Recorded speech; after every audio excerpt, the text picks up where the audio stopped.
Good evening, everyone, and welcome to tonight's Boys in the Baltic Star. We're here. I've got to put Team Yana up already. Bear with me. My whole intro has been derailed by one. There we go. Are we happy now? We happy? We happy? Anyway, thank you all for joining us. We are the Boys in the Baltic Star, and we're here on Friday night. It's Friday night. On Friday night, if the three of us are here, we play Traveller, and that's what we're doing this evening. Our ongoing science fiction adventure, which we love deeply. And we love you all as well for joining us this evening. We're going to go. That's Yana Teak. We'll know more about her at some point. You've got to pay to see her, though. I used to give her away for free, but not anymore. Those intros took too long to prepare. But yes, so we're going to run for, I don't know, looking at the clock, about 2 and a bit hours this evening. So we'll have a break in the middle. Please feel free to stay for as long or short as you want. We're just happy to have you with us. We appreciate you. Please feel free to chat or lurk. Either of those things is absolutely fine. If you want to lurk, that is all good. We love our lurkers. If you want to chat, please feel free to. In the chat there, Sock Fiddler and Rock Frog are going full blast already. They are very welcoming, both, and very friendly. Any other regulars that pop in will chat as well. So you'll be very welcome. You can chat amongst yourselves and ignore us altogether, or chat, mention things. If we're not busy, we'll chat as well, as you can see already. Laraj! Does that mean Laraj is legitimately here? At a very difficult time for him in the day. That brings me joy if Laraj is here. He's one of my favourite people. If you are here, you're very welcome, and it's a joy to have you pop in. Yes, I'm just carried away. Am I quiet? Thank you. Let me put myself up a bit. This is what I asked for, you see. I asked for some boost. Let me keep talking. Is that better? Is that better? Is that better? Is that better? Is that better? Is that better? Is that better? Is that better? Is that better? Is that better? Is that better? This is just the entire stream now. Is that better? 4 hours of this. Is that better? A non-lurking Laraj. Wonderful. What a joy to have you with us, mate. Hope you are well. In your honor, when I've got a quiet point, I might get up your graphic to just spray all over the screen at some point. So I absolutely love it. Totally lost track of what I was going to say. Anyway, yeah, chat, whatever you want to do. Some of the stuff you say will roll over into the stream, and we'll get into the game, because things that people say can tend to become canon in our adventure. We're very interactive, and we love including you in the action. One of the channels that does that the most, I would say.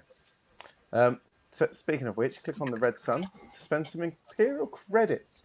Let's see, look, Ben's got 333,000 Imperial credits. Oh my goodness, I need to make something very expensive for him to spend to. More gambling. We do need more gambling. That's what we need. I'll set some gambling. When we go Agnar heavy at some point this evening, I'll put some gambling up. Cool. But yes, click the red sun. There's lots of things. So yeah, you can have a group hug if you want. You can cheer for Team Yana, or more importantly, Team Muffin. You can just celebrate a few things. The pinky red things have sounds connected to them. Some of the others affect the game. So clonk means a character immediately has to hit someone or something nearby. That'll affect the game. Stefan Sneaky Masterclass means that the character Stefan has to steal something, which has led to numerous things happening in the game. It's quite fun. So just have a look around. You can give us an extra role. You can make someone have to tell a story. You can name an NPC, and they're just part of the story forever. We had a whole cult led by a man who was just named by one of our viewers. So yeah, so we're very open to that sort of thing. There is one special I need to mention specifically, which is for 1 credit. We love you guys, and we want you to join in. And so we keep for 1 credit, I'll drink to that. So if we say something, or you want to raise a toast, or you want to celebrate what's going on, then for 1 credit, and it always will be, inflation will never put it up, you can drink to that for 1 credit, and we can all raise a little glass and celebrate the drinking, which is very important on this channel. Whether you like the alcoholic or non-alcoholic drinks. We've got a name coming already, Esperanto. Okay. I will add it into my notes. Minutes. Have you been watching Hello as well? He's Preparing. It's getting warmed up. speaking of our notes, I better go through who we are so that we can get started. Hello, my name is Luke. I'm the channel daddy, apparently. Decided by Sock Fiddler. I'm getting some merch for it as well. So if any of you want to be a channel daddy, I'll make a t-shirt for you or something, or a mug. Channel daddies have mugs, don't they? That's what they have. So we'll do that. So, but yes, I'm here. I play two characters in this game. I play Kara and I play Soraya. And Kara is the artist, carouser, hacker, talky character, but very weak physically and when shooting starts. I also play Soraya, she's kind of the Han Solo of the group. She can fix things with gaffer tape. She can fly a lot of things. She can get you from A to B, and she can drink awkwardly when posh people are around. Moving on up. So you get all angry about it. No! How dare you? It just means I'll make bad jokes. Did you hear my wife bought me a solid mahogany bow tie the other day, and she was going to give it to me, but she decided not to in the end. She said to me, like, I was going to give you this bow tie, but I decided not to because I thought you wouldn't wear it. And I said, oh, wooden tie? Wooden tie? A mahogany bow tie. Anyway, let's go up one above me. Look, there he is, look at him.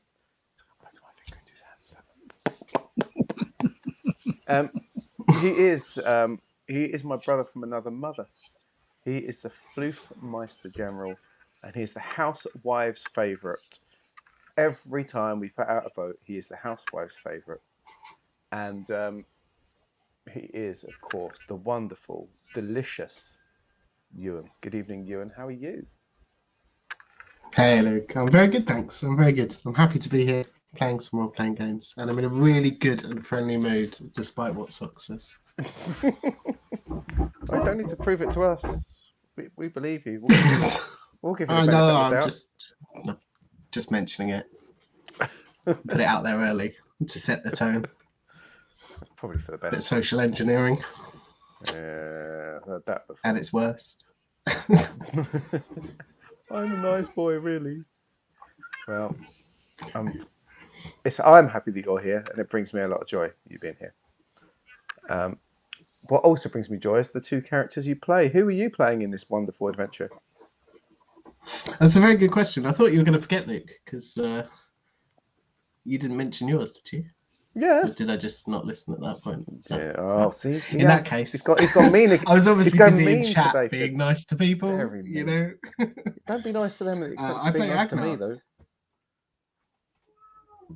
Agnar, did you say? He done. What's I play Agnar Arnson. What is he? He's a floofy Varga wolfman who used to be a military general. Yeah, I just play people that are me or people that I want to be, or Vargas that I want to be. He's reasonably good at military tactics and a bit of medic. I also play Stefan, who is, of course, the target of Stefan's Sneaky Masterclass, and is a general space rogue. Not a general, just the space rogue bit. That's true. I'm so confused. Too many generals, not enough. Me too. Yeah. Yes, exactly. Every now and again, you'll see Ewan leave. It's not because he has the bladder the size of a walnut. He has cats. Very needy. I have Vargas that want to get through the door. Apologies. Vargas at the gates. Yeah. Let's go all the way to the top. Let's get past this guy and let's go right up to the top. Good idea. Not just physically. He's not just physically at the top. He's also mentally at the top because he is the smartest man in any room. He lives his entire life in the Twin Peaks dream sequence, and he likes nothing more than putting on his favourite black turtleneck sweater, creeping out into the night and sneaking into through the window and into the bedrooms of women up and down the country and leaving his chocolatey deposit on their drawers. It is our wonderful, wonderful Ben, and it's always a delight to have him here.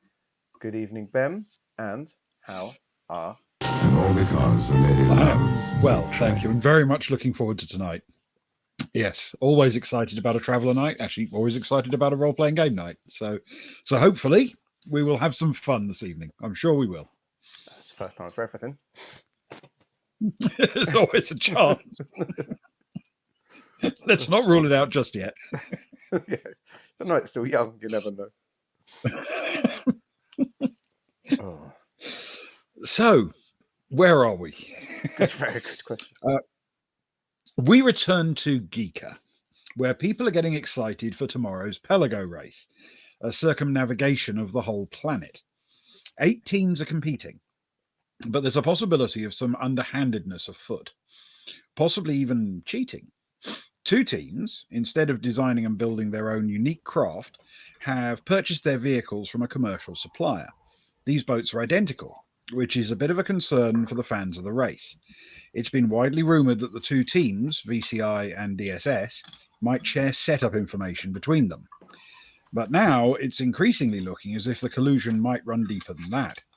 In the day before the race, there are open tryouts for the teams, a traditional way for the locals to get involved. It seems the 2 teams have been swapping crew members between them. In fact, the best competitors from both teams are being sent to race for VCI. None of this is illegal, but fans seem to think it's unfair. So where is everybody?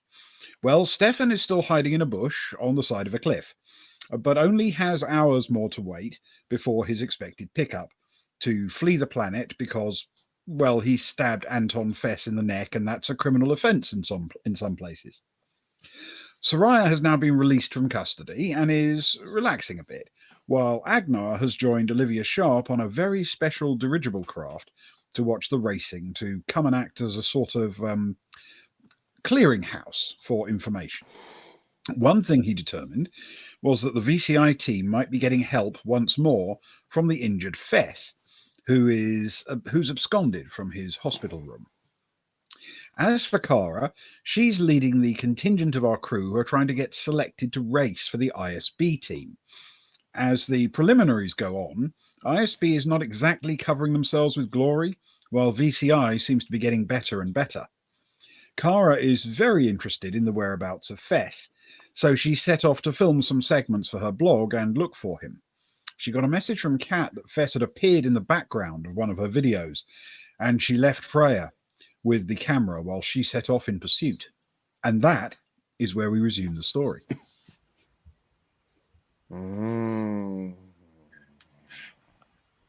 Mysterious. What way's Fess heading? Oh, I've turned it up so loud I've read everything out there. Yeah, where's Fess heading? What direction?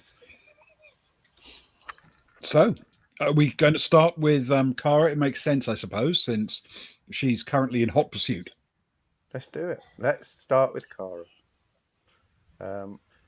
So as she looks through the crowd, where is Fess? What's happening with him? He is heading in the direction, sort of eastward, essentially along the cove, in the direction of the public shuttle port at the end of the cove. What sort of what's his clothing and his physical state? I guess he's been in hospital, hasn't he, for some reason? Yeah, he doesn't have a visible, obvious injury. Given that he was stabbed in the neck, you wouldn't expect to see him, favouring a leg, say. But he is undeniably moving a bit stiffly. He's dressed in civvies, not in team colours, with a fairly bulky, loose-fitting jacket thrown over him. Is he wearing like a spiffy cravat to cover the wound or anything like that? Has he got that look of sort of a mid-60s theatre lovey or something? Glasses on a lanyard. Tell you what, roll a streetwise, see what you can observe. Sorry, let me show that. You can have intellect. Cool. That is a double 4.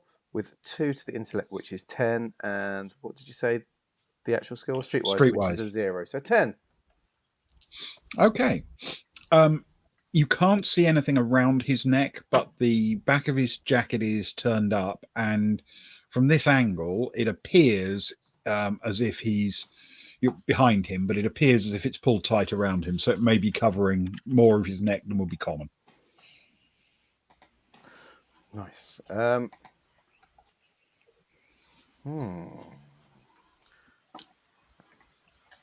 Kara's gonna. How long have I got any more races? That's the morning done, isn't it? So there's 2 You long are ones in the up for afternoon. both of the afternoon, well, the afternoon and the evening preliminary. The afternoon one's in about 2 hours, just under, hour and a half now, probably. In which case, Kara will ping a group message out saying, I see Fess. I'm following him for now, and then we'll keep following him through the crowd, please. Okay, all right. As Kara does this,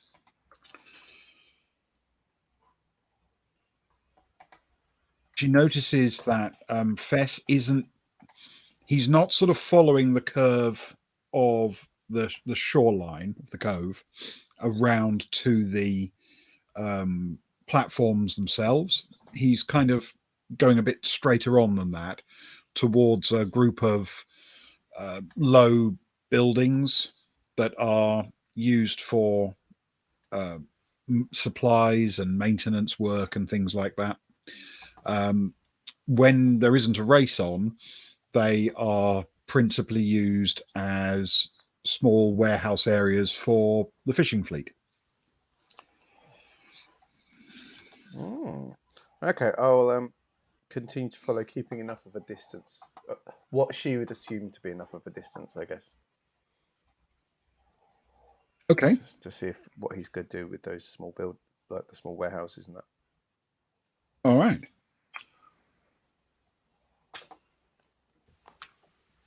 Okay. He makes his way between a couple of them. If you want to keep him in eye shot, you're going to have to follow down that little relatively narrow gap, but obviously that would potentially expose you to being spotted. Yes.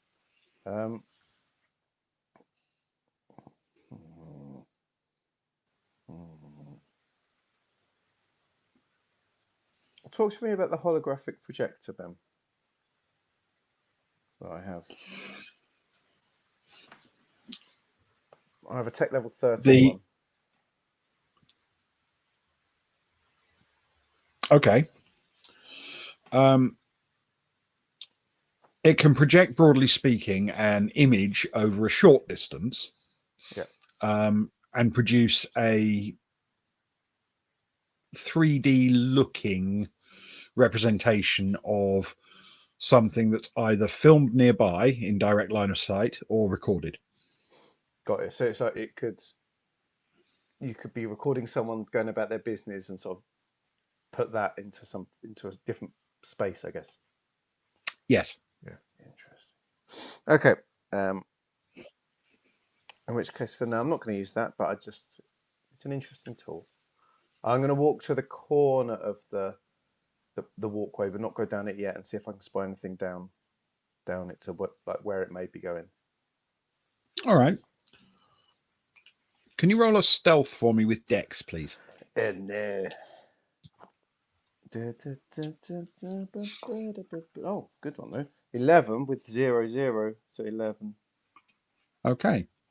You sneak up reasonably subtly. Nobody seems to look at you oddly as if you're doing anything wrong. You just look like you've sort of leant against the corner and you're peering around with curiosity at the world.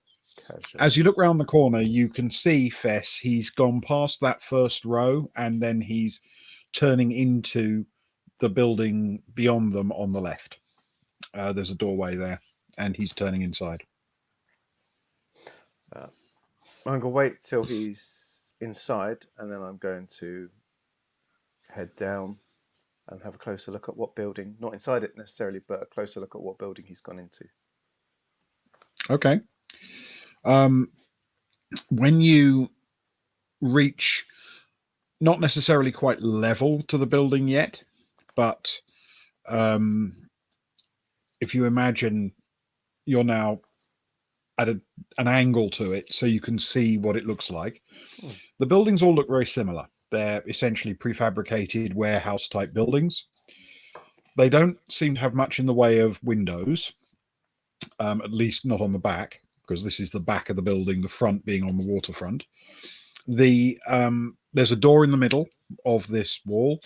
It looks like a pretty conventional door. You know, it's a doorknob and it swings open. It's not remotely science fiction-y in terms of doors. And it has one of those small glass viewing panels in it.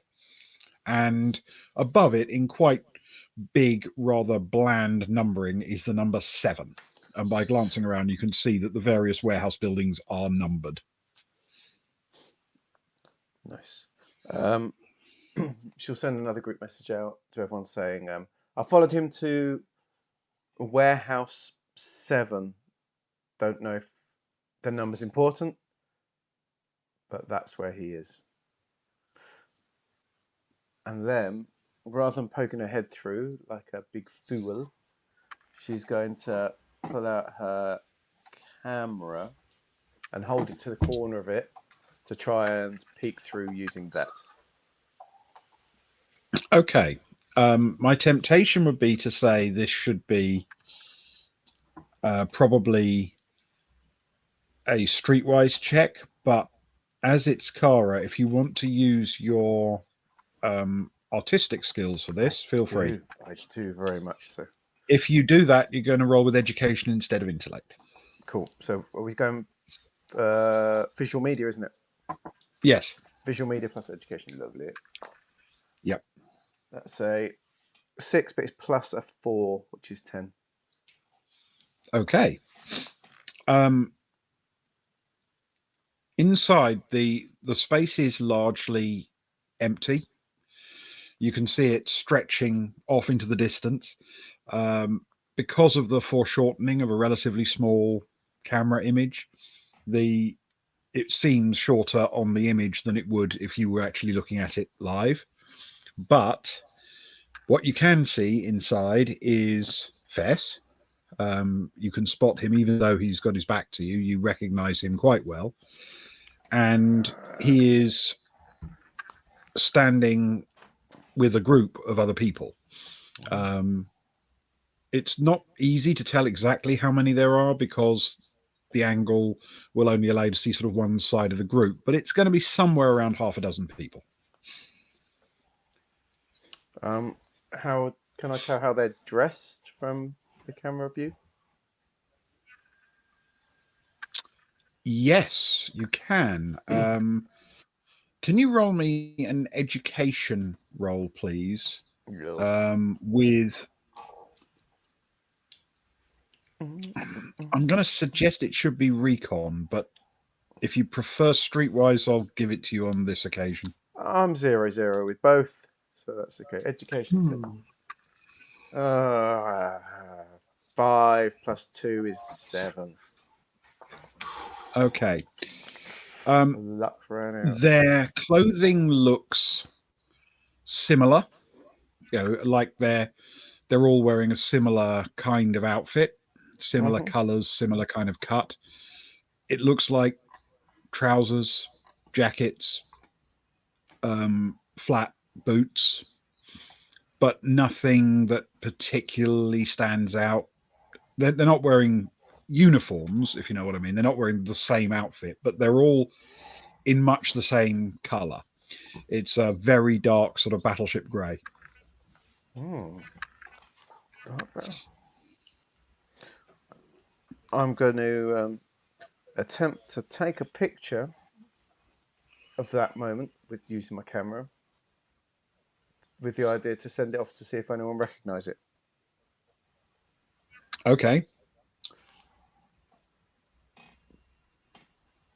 I'm being very sneaky. All right. I'm going to assume you're not going to turn a flash on or anything, right? Yeah. Hey. And all I get is a reflection in the glass anyway. It'd be terrible. Yep. It would be the perfect choice. Yeah. Right. Can you roll for me a visual media check? This Yes. is going to be slightly harder than typical. That's fair enough. But you can have your education with it. Thank you. That's two good skills to have together. Gives me the best chance. We'll see. Depends how much harder, because that's a 6 plus 4 is 10. Okay. You take a picture and pulling the camera away to glance at what you've got. It's pretty good. Through the glass and what have you, it would be, you'd have to know someone quite well to be able to pick out an individual face, but the general disposition of the space, the people, the clothing they're wearing, what they appear to be doing in terms of huddling around having a chat, that's all pretty clearly visible. Brilliant. In which case, I'm going to send it off straight away to the group chat. Just say, here's a photo message. Hey guys, here's a photo. I don't know if there's anything about those suits that look interesting. Agnar, maybe show it to Sharp, see if she has any knowledge of it, etc., etc. Love and kisses all. Kiss, kiss, kiss. Oh. And sends it off around everyone. Okay. And that image is received widely by the group.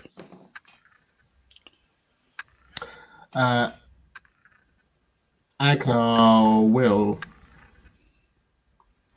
take his device out of his pocket and scroll through the messages from Kara and maybe get a little bit panicked about her following Fess around after the recent events. But he'll when there's a moment in the whatever conversation or activity they're currently doing, he'll lean over and show Sharp and he'll say, "Don't get angry. This is nothing to do with me. You don't recognise. You can't give us any information about this or the suits. Do you know?"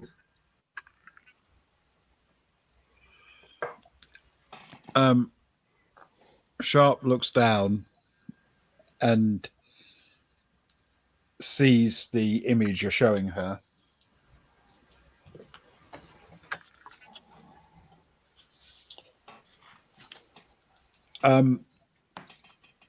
She looks at it for a moment or two, and then she says, "Is that Anton Fess?" Oh, I don't know. I hadn't looked. Kara was just interested in the. You know what a fashionista she is. I thought she was just interested in the clothing. Is it Fess? I'll bring it back and start looking at it.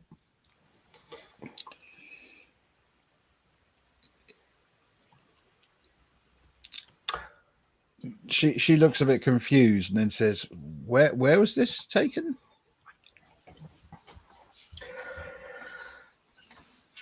Well, it's in the message up there. Warehouse 7. Shed 7. I don't know which warehouse. Warehouse? Number 7 though. At the down on the cove.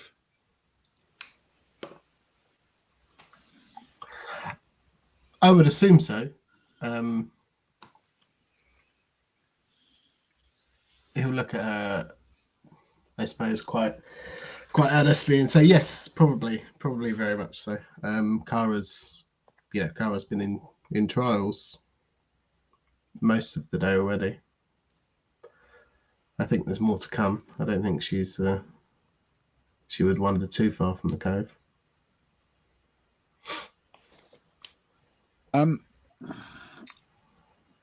Obviously, she hasn't done anything and she's not in trouble. She's, she probably doesn't even know it's Fess. I mean, just be careful, all right? I'll pretend you're not showing me evidence that you people are stalking someone that you've already tried to stab once. Let's just draw a line under that. Well, you say Kara didn't try to stab him. Certainly I didn't. I saved his life.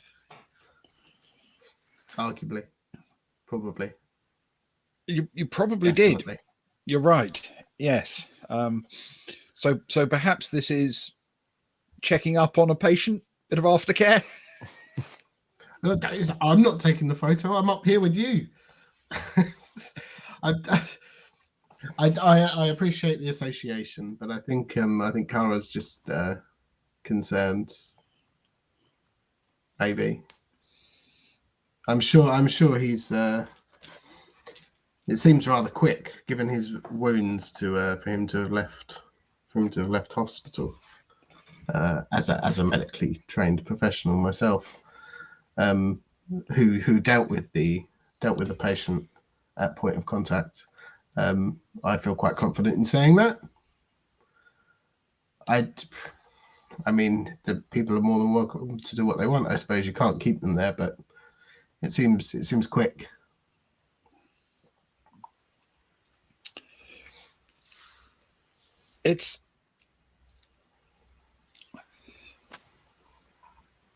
I would assume he left before he was fully healed, certainly.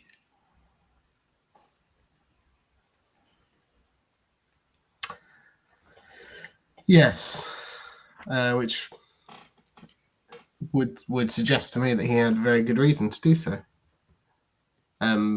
Which kind of brings us back around to the suits and the meeting.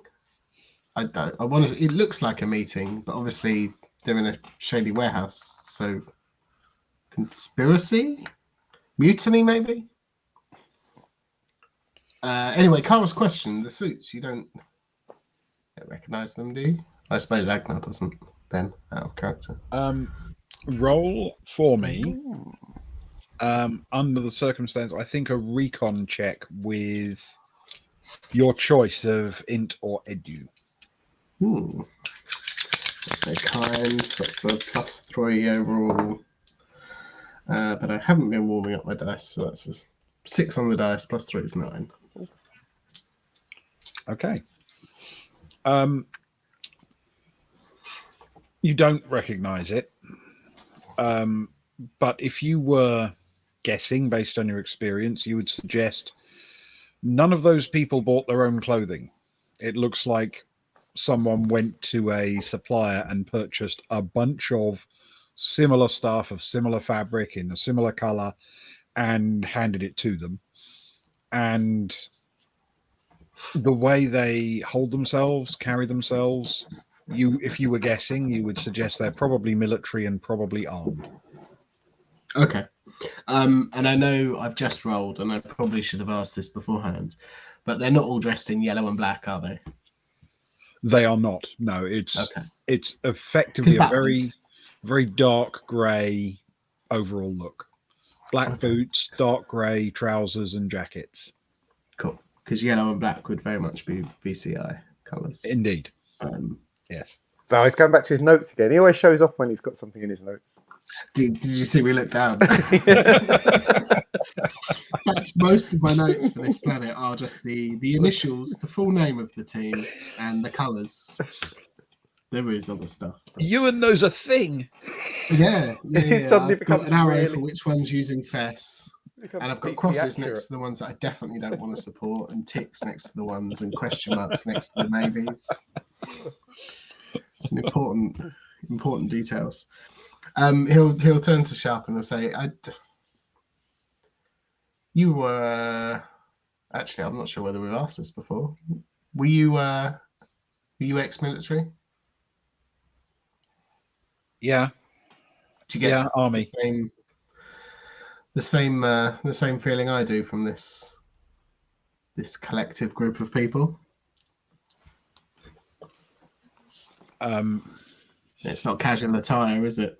She sort of nods and says, no, that looks like people on a mission.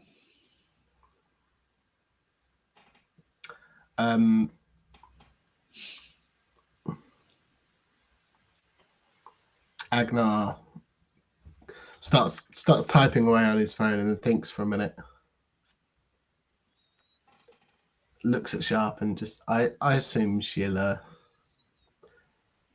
got her device on some form of quiet mode if she's following people around, right? As he lifts his finger to to press send. Sure. Ping, and he'll fire over a message that just says, "They look military. They look armed."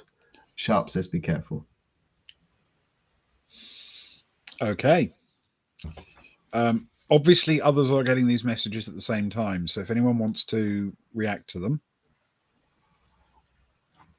Stefan's arms are up.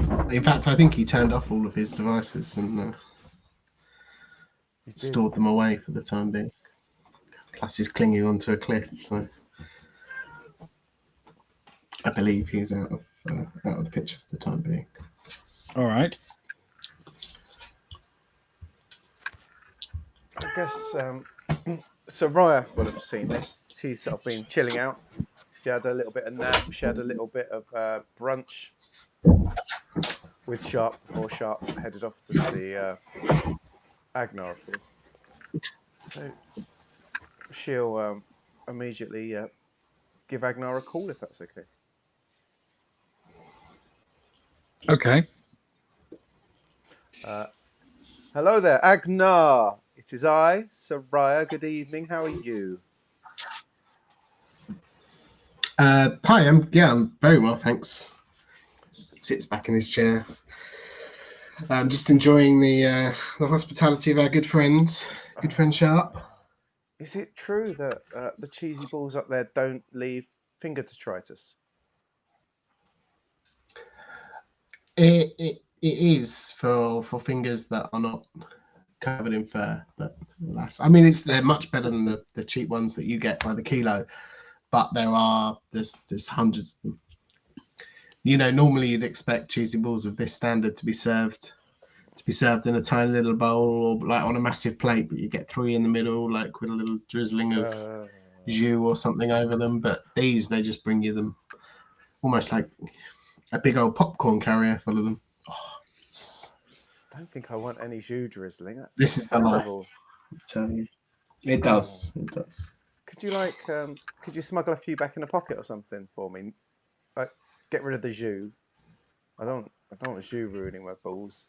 If you could, like bring a few back, that'd be amazing.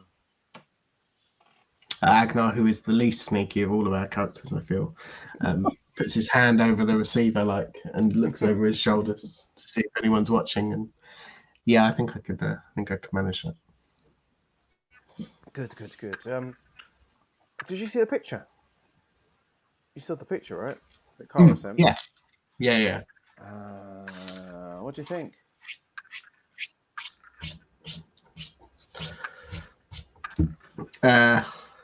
Well, I replied to her. I think they look military or ex-military. Sharp says they look like they're on a mission or about to start one. They look armed. She might. Well, I told her. Hopefully, she'll get out of there or stay safe. But I think checking in with her every now and then might be a good idea. If they're down there, if they're meeting down there, it seems like it's probably something they're going to do down there. Otherwise, why would Fess go all the way down for me to need have a meeting up here? She's sort of thinking to herself, trying to put like 2 and 5 together and making any number but 7, but she's trying. Is Kara still at the door and using her camera to see what's going on inside? Yeah, Kara will be. Okay. As you're sort of having this conversation, Kara will notice the group break up, and Fess starts walking towards the back door, and the others start walking the opposite direction out towards the door at the far end of the building.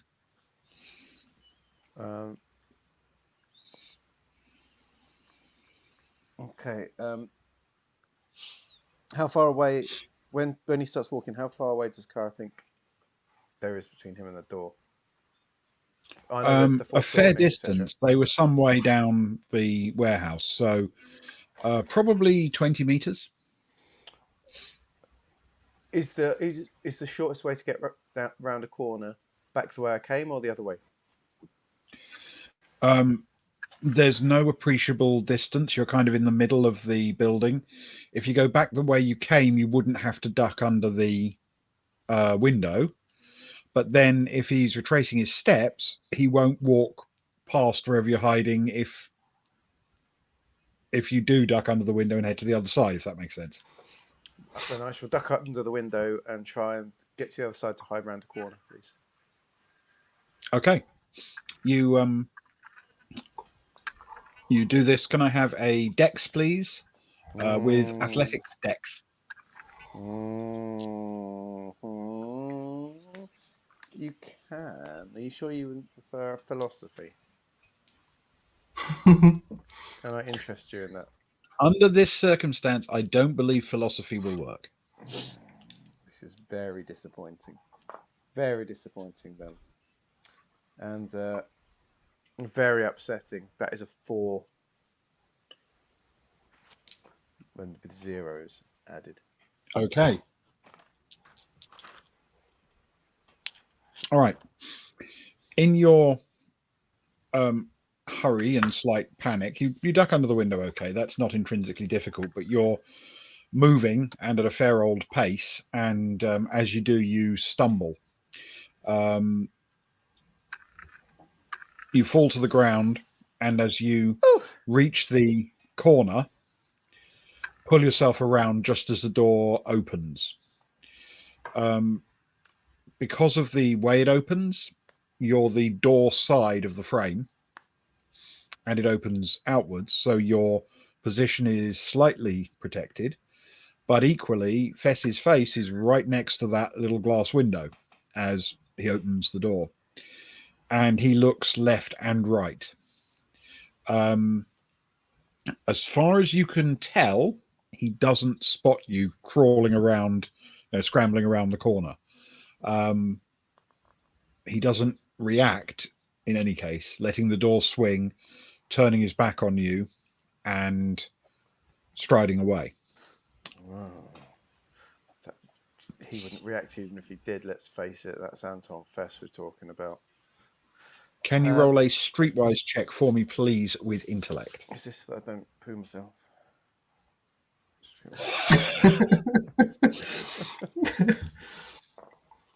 Okay, that's It's like those dark places. Exactly, that make the poo roll, the soiling roll.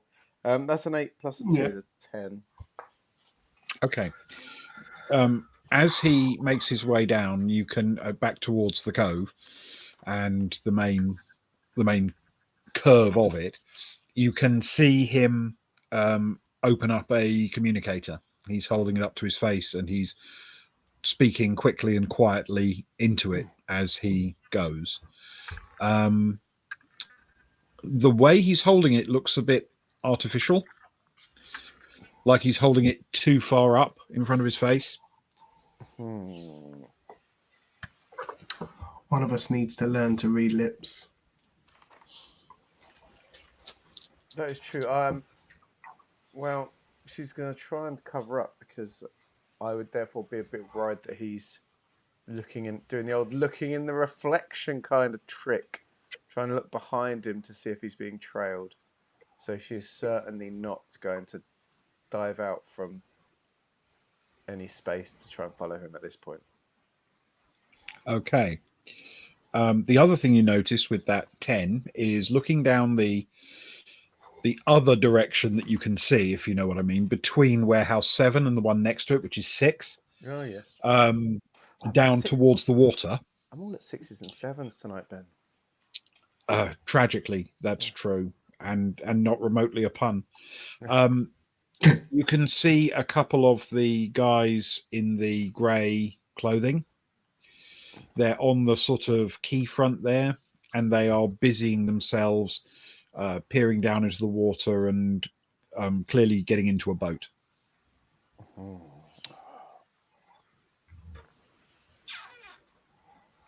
It's all gone very 1980s Schwarzenegger film. It's very thrilling. How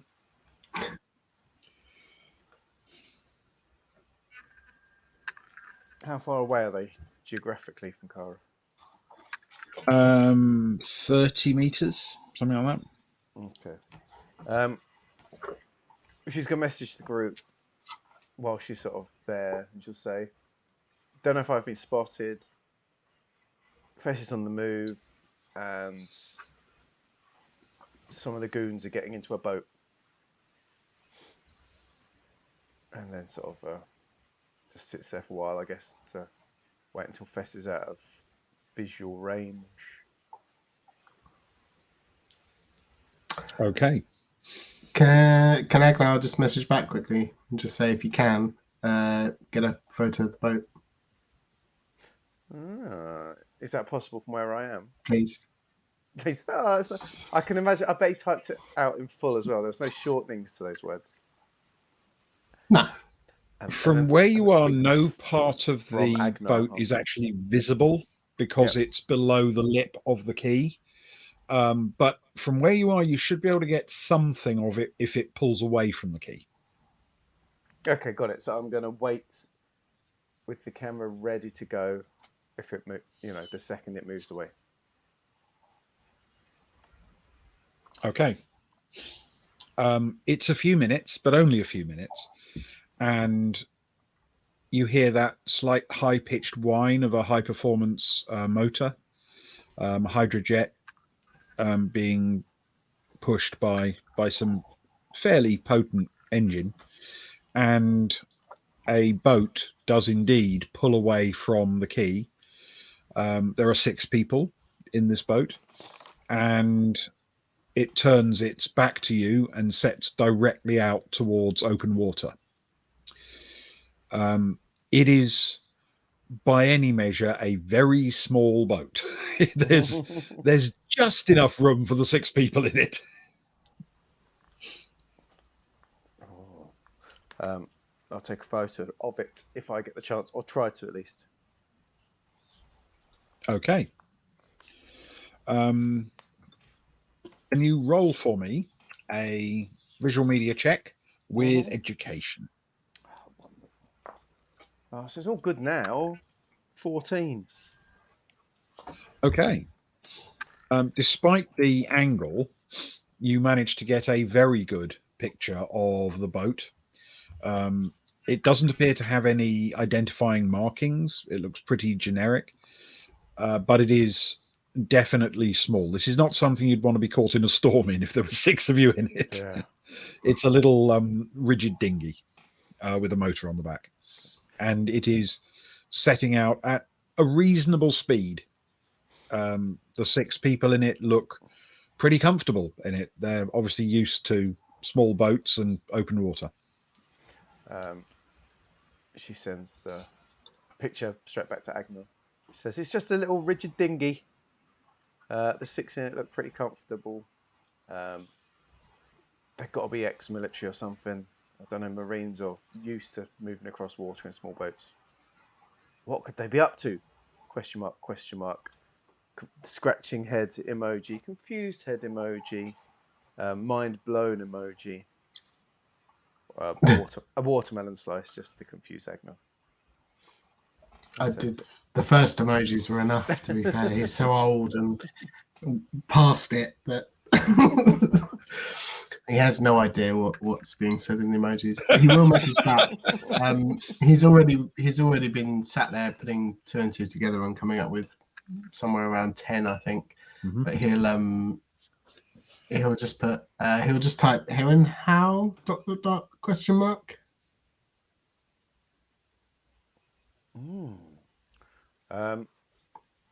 Carl messaged back saying, if they're trying in that boat, it'll take them a while. I wouldn't fancy it. It's and he'll message back and he'll say that's true. Who one bracket have we do we know who replaced the poison members of the other team?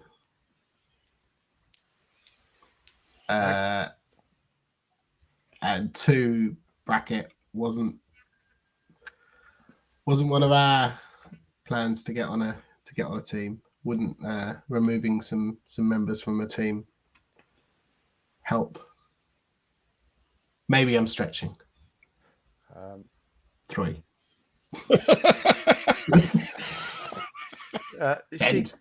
She calls Agnar. Hey babes, look, if we're gonna do this, let's just talk about it, yeah. I watched, okay. it said Agnar typing for about 7 minutes then. How many times did you restart? It's terrible. It's like watching I forgot a few like things. watching my old mum message me. Yeah. You're right though. You're safe. I think so. I don't think Fess saw me. There was a moment. I don't know though. You know, you can't read his face, can you? I want to punch his face, but I can't read it. Yes. But I don't know. It's possible. What with Maglo, but Maglo hasn't been doing great. But I guess they don't need to if he's got the same idea as us. And he's a man that loves. Well, he's good with the oceans, and he loves his carvings, and he loves his fish. Isn't he? my only thought was maybe because it was partly our idea to try and get onto a team, but if he wants to get onto the island, or if he wants to get a team onto the island, he'd poison some members of a team and they'd have to try out for new members. But then if it didn't necessarily go entirely to plan,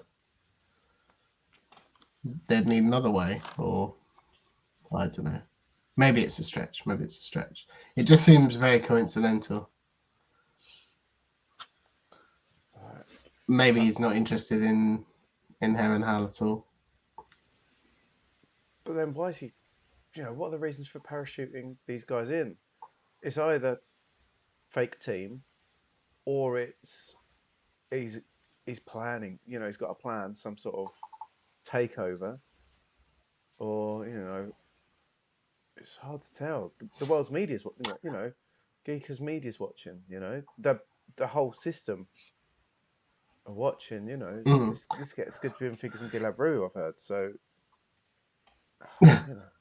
It makes more sense now though why he left hospital, I suppose. If he's got orders, or if he has to direct the team, or if he has to change their plans last minute because something's come up, he's going to want to meet with them and send them off. There's one thing that would have stopped him doing all this, don't you? If you weren't such a floofy hypocritical oath idiot, and saved the man's life. You mean if I wasn't such a good? I almost called myself a doctor then. Such a good medic. I'll take a sip of his drink. You are right. But it wouldn't necessarily have stopped. Well, we're guessing now, aren't we? It may or may not have stopped the people. But I'm glad you got a picture of the boat. I'm glad you got a picture of them, and I'm glad you got a picture of him with them. Chain of evidence. Should anything come up. That is true. If we sort of trying to build some sort of damning file on him, I guess, would be quite useful. Ooh. Yeah, precisely. But for me, I think that's as dangerous as I'm going right now. She sort of looks at her watch. She's like, I got to get back anyway. The afternoon's about to kick off. I said I was going to get some food. Got some races to do. You know, life's a big social well, Agnov. Some of us work very hard. I do. You're a busy person in demand. I'm a very Tell busy me woman. which direction? Which direction did the boat head off? They headed off in what direction, Ben? Basically north, straight out to sea. They headed north, straight out to sea. Perfect. Thanks. Good luck. I'm sure you're already on the team. It's just a formality from here on out. I think so. The two big ones. Sure. 2 big races this afternoon. Well, take care. Have a wonderful afternoon. Think about useful things you'll do for us. And I love you very much and speak to you later. Bye. Bye. No, you hang up. It's already gone. Exactly. Yeah. Oh.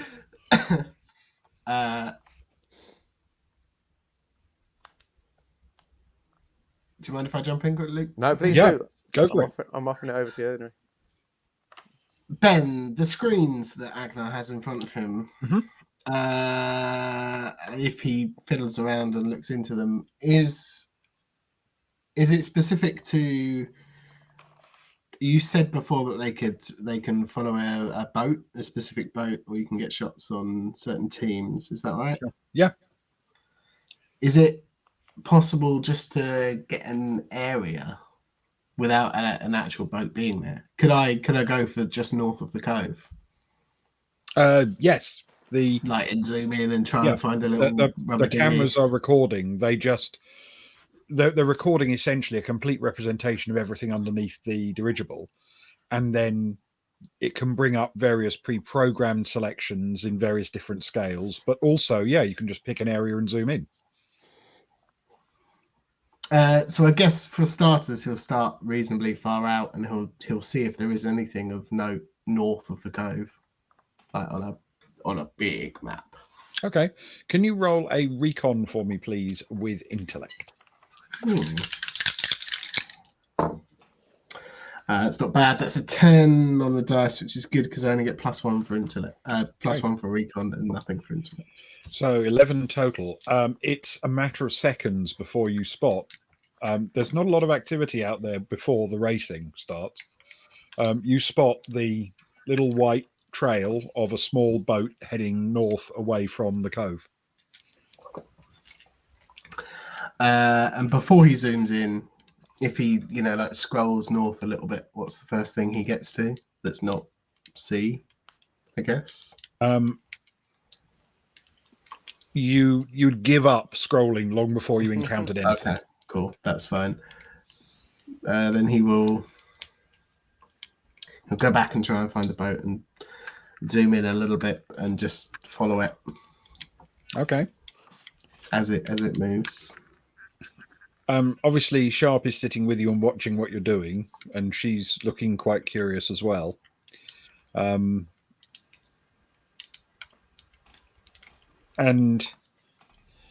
she's quite leaning forward in her seat. She's quite excited about this. There's a little bit of intrigue here. This is just like we used to have at military intelligence shot. Some people did. She grins and says, "I remember it well." And it's going to be a while before you see anything. So if you're going to keep doing that, we need to cut away to someone else for a bit. Yeah, no worries. Okay. So what we're going to do actually is take our break then, and then we will resume back with Kara on the quayside. Okay? Oh no, monkey tails. I'm just taking our 5 minutes. I'm sorry. 5-minute break. I'll lurk here to say some hellos, but yes, please take this as your chance to get a few minutes, get a drink, get what you need to do after your wonderful stream, and yeah, join us in a few minutes when we all come back. Right, let me find the correct things. Let's put this. Let's do that. Let's put that up. That. What we want the music from that. That's what we want.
So I'm just here all alone, just me and you, dear viewer.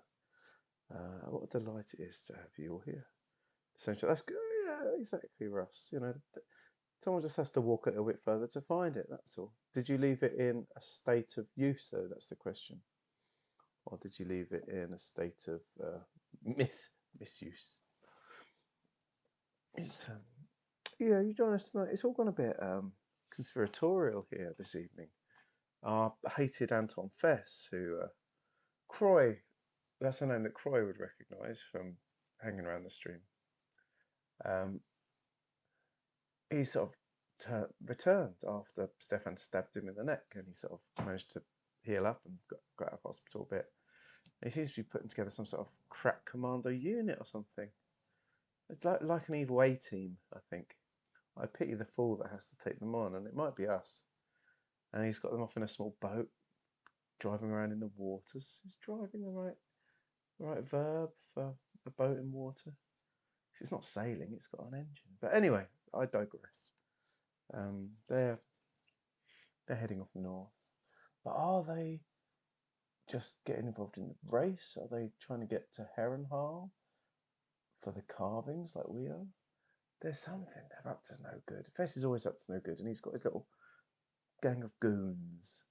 They're definitely not up to any good, and I think there's some concern. That's what you and I were just discussing before he went to the loo, wherever he's gone. So it's been complex. We were saying this session felt quite old school so far. When we first started playing Traveller, we played the OG Traveller with another friend as well. Ben ran us through a few sessions when we used to just go around to friends and do the old sort of 8 p.m. till 3 a.m. session. So we did that for a few months, and then we jumped over to, the Mongoose Traveller, the current Traveller that we play. And but in our old one, there was a much more.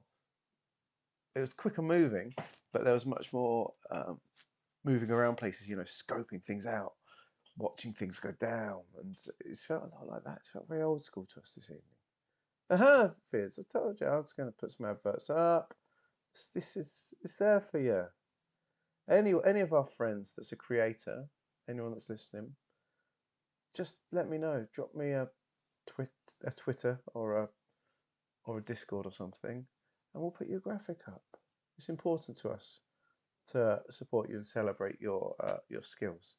So please do, and we'll always put it out for you. You can have a spot in the commercial break. My OnlyFans. No, Ewan's OnlyFans is not allowed. You can, if you want to put your OnlyFans up, you make your own channel for that filth. I've seen some of the stuff you put out. It make Hugh Hefner cry with embarrassment.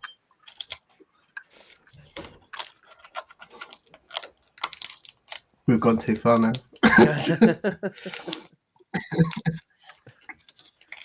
Is he still alive? I can't remember. He's one of those. I don't know if he's dead or alive. Hefner, dead or alive? First person in chat, let me know.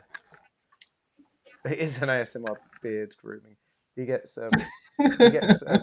He's trained little hummingbirds to fly in and pick out little bits from his beard. He just sits there on the street with his chin out, and I guess 3 or 4 hummingbirds that fly in and peck little bits out.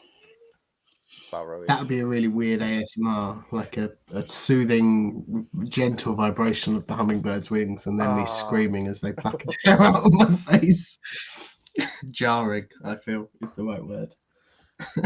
Everything has an audience. Everything has an audience. Well, that's true. It's true. Look, everyone can hear Ben laughing. He's back. What a joy. He is back. He's just chuckling at chat. Sorry. Yeah, that's all right. Chat are great. You love chat. Is it soft brush, hard brush Microsoft for up? Oh yeah, it would be. As long as he doesn't get one of those microphones that has pretend ears on, that some of them seem to enjoy licking and things up. I think I've got that misophobia. That's just weird, right? I've got that misophobia, or whatever it's called. I don't like the sound of that. I don't. It makes me feel very uneasy.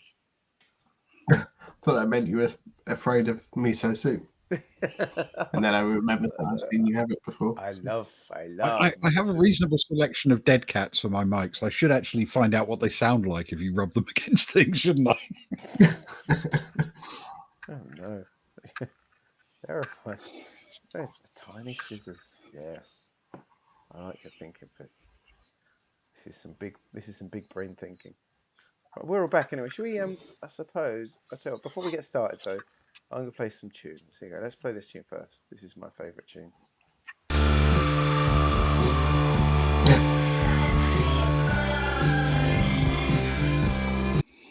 We all like that tune, don't we? So we can celebrate you, and what else can we celebrate while we're here? Because it's break time, we can make Ben drink. It's his 5 minutes off, so he will drink. Well, I'm going to be sipping in again in a minute anyway. That's it. And in honour of Sparrow, have a lovely Sparrow.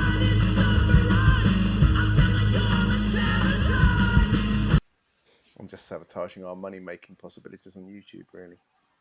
Of course. Yes. Okay. Right, are we good to go anyway? I've filled lots of time, I feel. We are. Good. Brilliant. Let's get started. Let's go. So we're ready. Here we go. Oh, look, here we are. Hello, everyone. What a joy to be back. Ben. Thank you. I now turn to a sacred duty. On Traveller Nights, we take a moment to remember a former member of the crew of the Baltic Star, Grahil Bast, who once told me of a portion of his personal history. Having cut his teeth as a steward in the employ of Carville Built, a shipping magnate, on leaving his employ, he found himself at a bit of a loose end, meandering the cheaper corners of a desert world. In a dark cantina, he spoke to people looking for work and a way to the next phase of his life.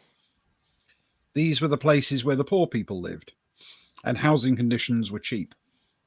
While not necessarily especially dangerous, the area had a bad reputation because the wealthier people stayed well clear of it, whispering about how different it was from their own more prosperous districts. One part of this district, however, was known to the wider community, a single major route that cut through it, and everyone whisked along this route in and out of town. In case you're worried that the people whizzing past in their vehicles were peering out at the poor for entertainment, that's not really true. Just because a community doesn't have much wealth doesn't mean it lacks pride and talent. So the walls of all the buildings facing this road were painted with amazing murals. It was so impressive that people from far around went out of their way to pick this lovely and distinctive route, though it went through the poorest of areas with the worst of reputations. It was, as a wise man might have said, a fetching drive through slums and infamy. If you visit today, you might still find areas of mural that Grayhill painted, including a large self-portrait of the late, great Grayhill Bast. To Grahil Bast. The late, great Grayhill Bast.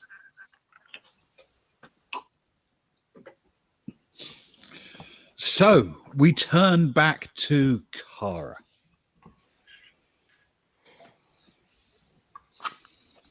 Kara, who's a plan. I read it out there. Sorry. Kara, whose plan now is to get back to the relative safety of ISB base, please. Okay, so are you basically following the same route Fested back the way you came in through the warehouses? Yeah, between them, I mean. How many minutes since he's left? No more than 2, I would think.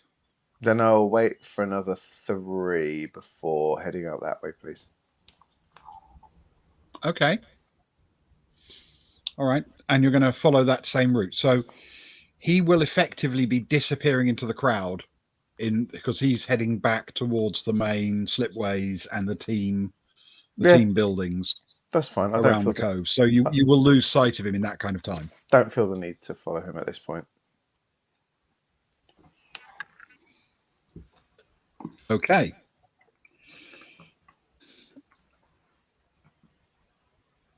You eventually pick yourself up and set off basically past the back door you were, peering through, past warehouse 7. There's just one row of warehouses between you now and the sort of open area where everyone's milling around. Can you roll for me, please, a recon check with intellect?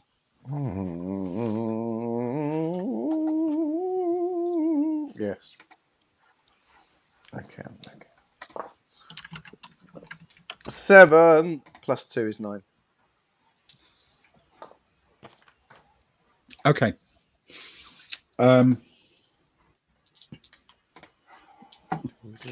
All right. As you approach the corner of 7, this is the southwest corner, between warehouse 7 and warehouse 8.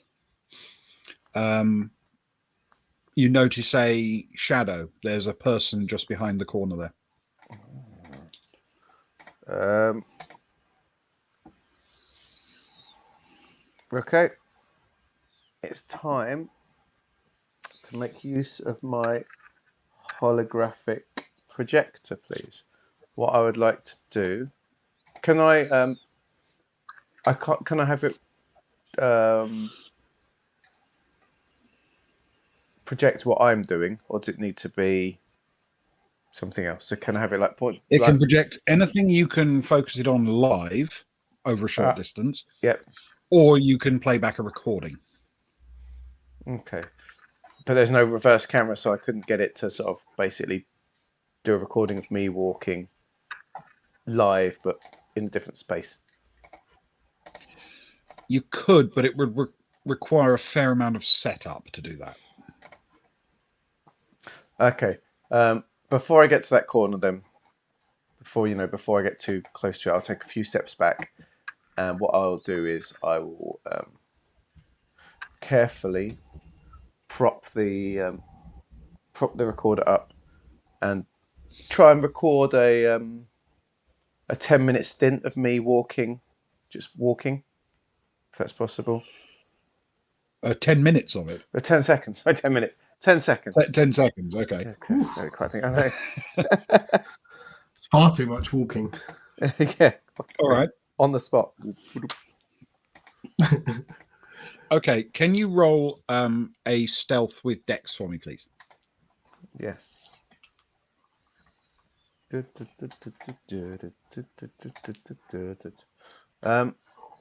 that for me being able to do it without being spotted as opposed to using the device? Yes. Okay, that is an 8. Okay. Flat 8. All right. I don't have anything else to go with that. You don't notice the slight sort of shadow, the sort of edge of a shoulder perhaps is marginally visible. It's very subtle. You don't notice it move or react in any way while you're doing this. Okay. So I want to get that done. And my aim will be to set it up to be walking like 10 meters ahead of me. Okay. To project it forwards. So I will start so I'll set myself up like 15 meters away from the spot, start the projector 5 meters ahead and, head in past it. Okay. And while I've got it running, I will have a laser pistol in hand at this point. All right. As you walk up to the along the back of the warehouse, it appears to you to be walking in front and it just reaches a point where it just goes past the corner of the warehouse and keeps going while you're still some meters behind the warehouse. Can you roll a visual media check for me, please, with education? Let's find out how convincing this thing looks. God, this is my wheelhouse. Come on, don't let me down now. I was going to say, it definitely sounds like it. 7 plus 4 is 11. Ooh. Okay. Really good.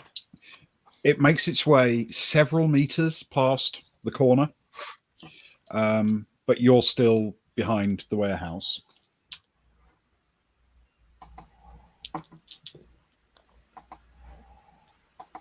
Okay. You hear two very rapid high-pitched sounds. You've heard them before. They're not new to you. They're Gauss pistol shots, which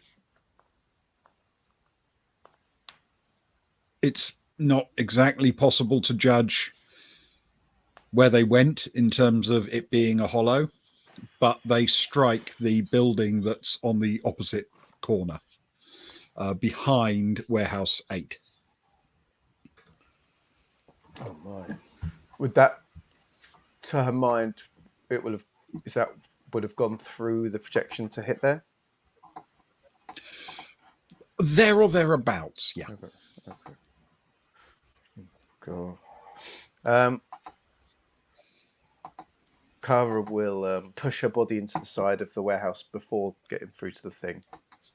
Through to the alleyway. And she's breathing heavy. Although that's her plan, she's breathing. She was expecting to be followed or something like that. So she's quite shocked at it. I guess her heart's pumping, racing. And she throws herself against the wall, clutching the laser pistol very tightly in her hand. And sort of, with her other hand, of course, she has a stun fist, and she's sort of worriedly sort of flexing her fingers in that as well, and just hoping that no one's going to come around that corner. Okay. The hope is not realized. A person in a fairly familiar looking sort of battleship grey jacket and trousers and boots just peers very briefly round the corner to see what's there, and ducks back out of cover into cover immediately. Now you are waiting for it, so you can take a shot if you want, but it will be against a very heavily in cover opponent. Yeah. In his glancing round, will he have spotted Kara? Almost certainly, yeah. Oh, in which case, I'm going to have to. I'm going to try a melee punch attack then, please. Like, take a reaction as he puts his head around. She was going to try and punch him in the face. She could take a leaf out of Stefan's book. Okay. Oh, she's very alone right. right now. She's really isolated. The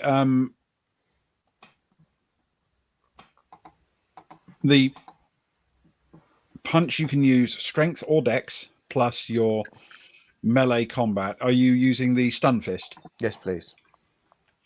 Okay, so that will effectively qualify as unarmed for the purposes of a strike. Yeah. Okay.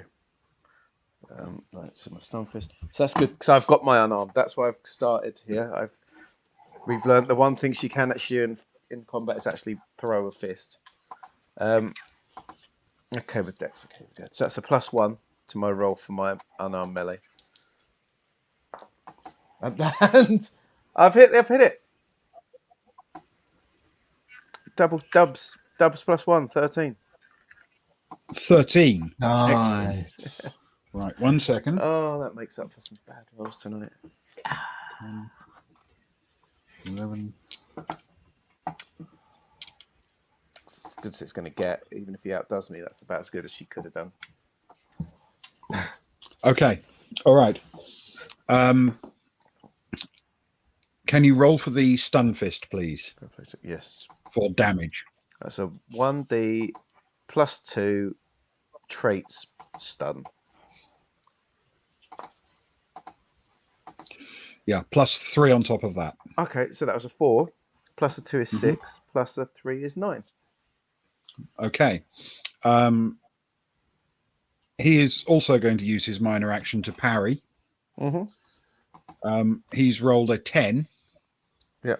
Plus his unarmed skill, plus his dex bonus. Yeah. Which is a total of 13. Okay. So he reduces that damage by a total of 13. Yep. And you land what is effectively a glancing blow with no appreciable effect. It has, however, of course, because he's done a parry, it has cost him his minor action for the first proper combat round, if one does ensue. Yes. Can you roll initiative for me, please? Oh, God, this is really nerve-wracking. This is really horrible. Solo. Really Is this the horrible. first solo? Or dex? I've just double sixed again. That's a 12. No. Fantastic. Don't waste Thank it on goodness. this. No. Initiative is not the place to.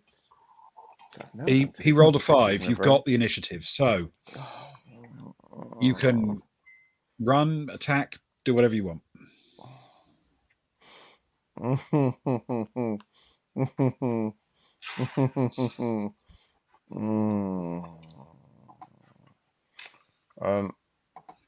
trying to run, but how I go about this, because the laser pistol is not the greatest weapon for combat, especially if he's going to roll some armor and this and that up. I can drop a stun grenade in one turn, can't I? Yes. And that's not blockable in the same way as a fist punch, is it? If it goes off, it goes off. No, and even if it were parryable, he's already used his minor action to parry for this turn. Yes. So that's my best chance of getting away. I'm going to pull the stun grenade and sort of drop it round the corner and to where he is, and do like when some troops are about to go into a building and they threw it in and they do the whole cover their eyes. They know it's coming, so it's sort of she's close but she's looking away, closing her eyes as she does it to pull so they can to protect against the concussion. Okay. I guess. All right. Can you first of all roll for me an attack with pure dex, please, this time? Yeah. Okay, that is a 8. Sorry, 8. Okay. It's not actually that complicated a throw. You're almost rolling it along the ground, just around the corner. Yeah. You put it round the ground towards his feet, and you still have a major action left if you want to use it to move. Yes, I'll start running. I'll start Which moving direction?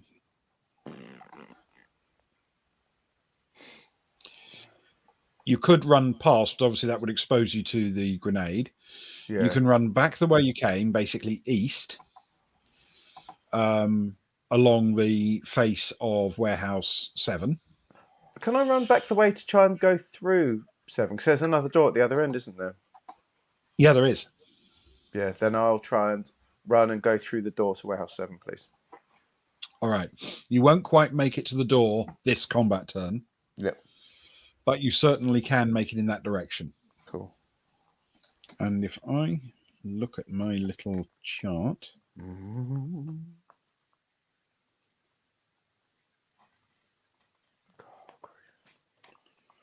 Okay. All right. The stun grenade goes off. Can you roll damage for the stun grenade, please? Yes. What am I rolling? Hang on. I don't know what I'm rolling on a stun grenade. I can go and grab a book if it's helpful. Hold on a sec. Let me see if I can find it. I think it's in this one. I think. Yes, it is. It's Blast 9. So damage is 3D, please. Oh, yes. I will take that. I haven't thrown 3D for a very long time. That's okay, I think. We'll see. It's a good, an average, and a bad 12. Okay. All right. It has the stun trait, and as you rightly point out, it's a 12. He's not completely unprotected, and you're not looking at him, so you can't actually tell what damage it's done. But it does go off. And as far as you can see, he doesn't come immediately around the corner. But we're still in combat. Yep. So what are you going to do with your next combat turn, please? The sort of door that she goes through, is it the sort of door that will make a lot of noise going through? You've just heard Fess go in and out of it, and it didn't make an enormous amount of noise, but it was audible if you were right there. I would, given how loud the bang of a stun grenade is... Yeah, the ear of his ringing. Right. I would suggest you'd have to make a hell of a lot of noise to be heard right now, unless he's got some major ear protection. In which case, I'll make for the door, then, please. Okay. Now this time you can, if you're doing nothing but running, Yep, this time you can make it through the door and quite well inside the warehouse. that is very much the plan. Then she's just going. Okay. You make it inside the warehouse and that distance.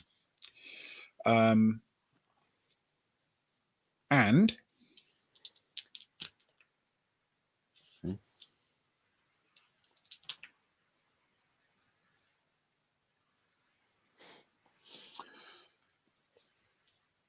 okay. For your next turn, are you continuing to run towards the door at the far end of the warehouse? It's quite empty inside, right? The warehouse? Yeah. Yeah. Oh, in which case I'm gonna have to. Yeah, cut to Agnar being all happy. You've got a reasonable distance already if you're worried about him hitting you, because obviously if he's using a pistol, they're not that accurate over long ranges. That is true. But He's still got to go. He's still got. I mean, the issue you've got is there isn't any cover, so it's the question of whether you want distance or to stop and turn and aim. It's going to have to be distance, I think.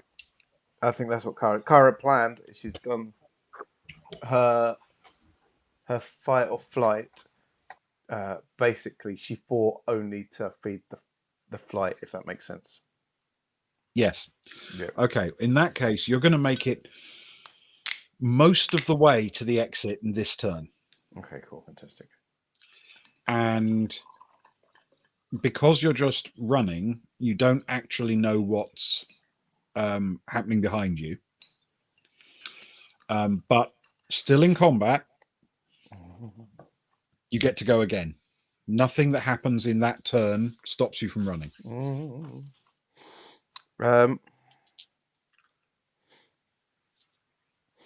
Theoretically, if I keep running and nothing else happens, I'll make it to the door this time, right? Yes.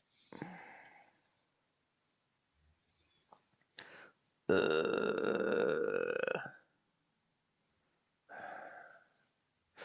doesn't necessarily know I was going to go through the warehouse. That wouldn't necessarily make sense because I've not been in that warehouse yet. Yeah, I will keep running towards that door, please. Okay. All right. You run towards that door and you make it.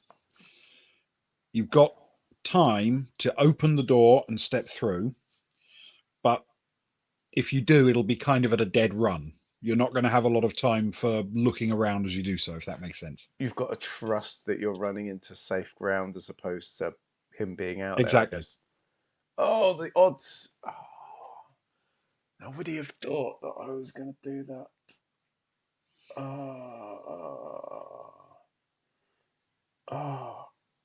No, it's Kara. Of the four, she's the one that's most likely just to run wildly. She's going to do it. That's what she'll do. She's just going to burst through like the door and out into the outside again. All right. You break out of the slightly dimly lit warehouse, and as you break through the door into the open, in front of you is a sort of wide open quay.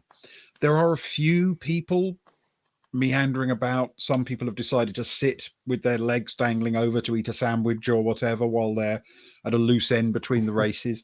But this is not what you would call the center of attention during this part. This is the wrong way from the public landing ports for anybody to be all that interested in what's happening here.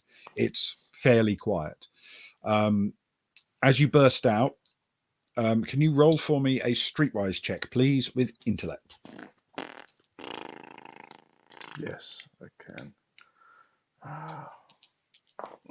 Good old plus scores. 7 plus 2s and 9. Okay. Glancing left and right, nothing immediately looks threatening to you. The only thing that's remotely curious is one or two people have looked at you because you suddenly burst out of a door sprinting. And a couple of people have glanced across, but they're curious, not wary. Yeah. And even as you're deciding what to do, you hear a voice over your comm, and it's Zoe's voice. Oh, sorry, that's a joy. Your 6 is clear. Oh, she's a good lady. Oh, God. Kara will slow down, I guess, slow down the panic and try and look overly casual around the people. Like straighten herself up a little bit. Sort of flap her hair, So, and she say, "Oh, it's good to get your morning's exercise in." And looks around the key to see. I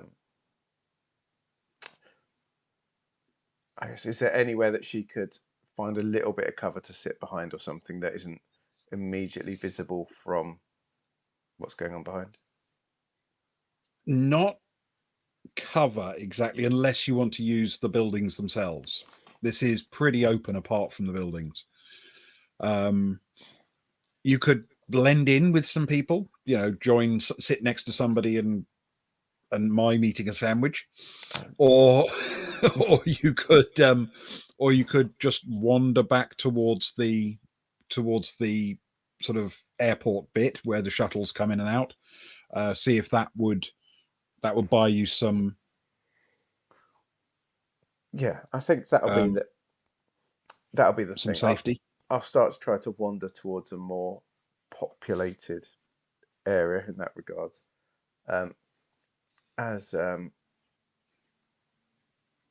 As she does, she'll sort of bring her communicator up as she sort of starts to wander, and she'll say, "Do you have eyes on him, Zoe?"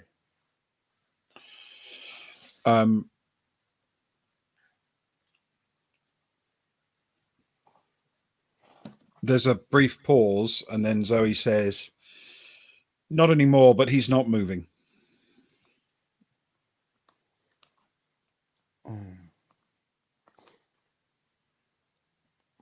Do you recognise? Does he seem like military? Does he seem like he was military? Hard to tell through a scope. Want me to go back and find out? Sure. Kara sort of stops, pretends to finish the call, and then she's like, "Yeah, I'll go back and get it." Yeah, and then turns like you do in a town when you don't want to seem like you've gone the wrong way and get all embarrassed. And she turns around and she heads down the alleyway between the two warehouses. Okay, so effectively between 7 and 8. Yep. Yeah. As you walk along there's no sign of the person at the end of that warehouse. You can see, as you approach, the little area slightly blackened and some marks on the warehouse where the stun grenade went off. But there's no sign of the person. When you get to the corner and sort of peer left and right, there are a pair of legs sticking out of the door that you went through into warehouse 7.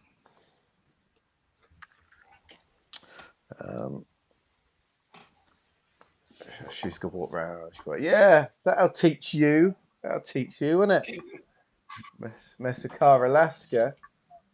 Yeah. Before she does anything, she's gonna take a couple of pictures of it. She'll take one of her, like the meme of the guy squatted down in front of the grave, giving finger signs and things like that.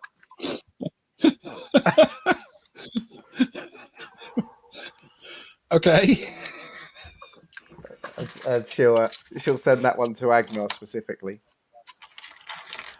And then she'll get a closer look at what he is, I guess. It's not that easy to tell because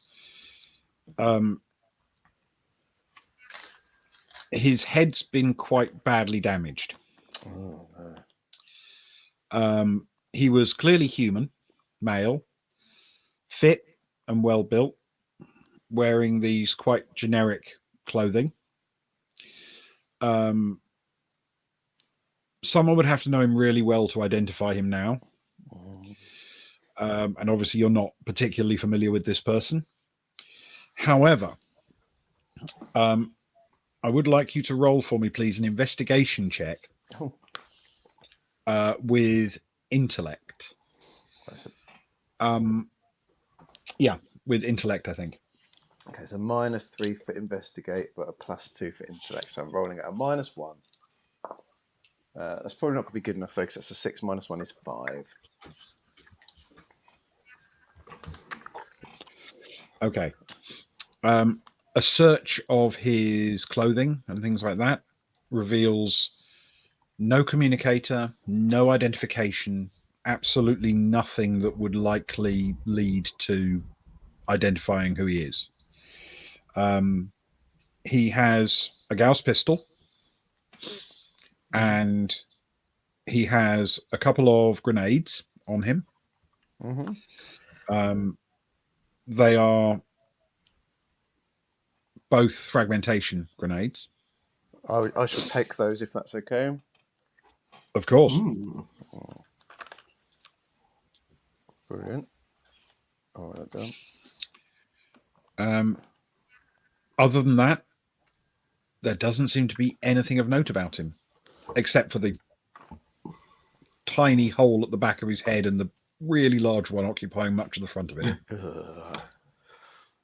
Does he, if she pulls up his sleeves, does he have any tattoos, any features like that in there? Anything that stands out? That's an excellent question. Actually, I'm not going to make you roll for that. That's good RP, I think. Thank you. He doesn't, but he has what appears to be oddly shaped red burns on his arms, kind of like you might get if someone used fairly recently a laser treatment to remove identifying tattoos. Oh. She's going to take a picture of that one. She's not going to pose with that one.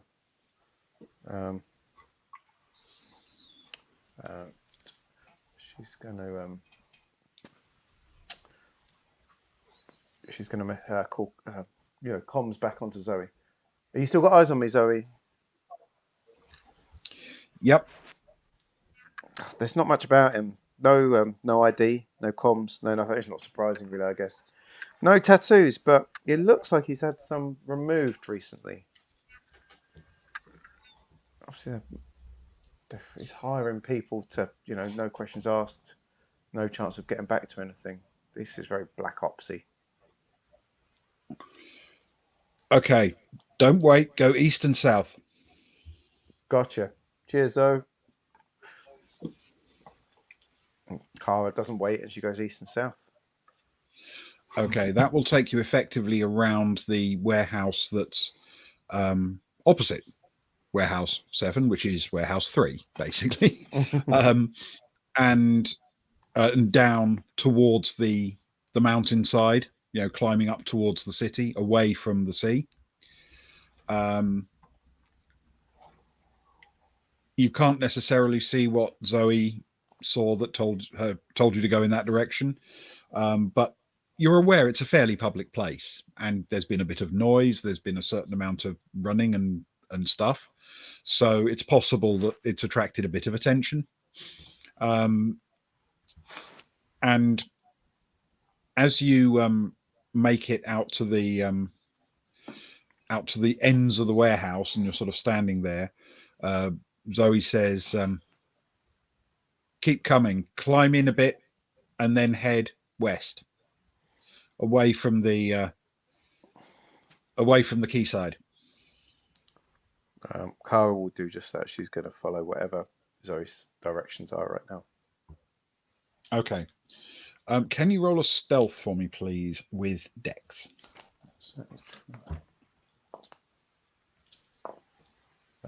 That's a good one. That is 11, but no stealth.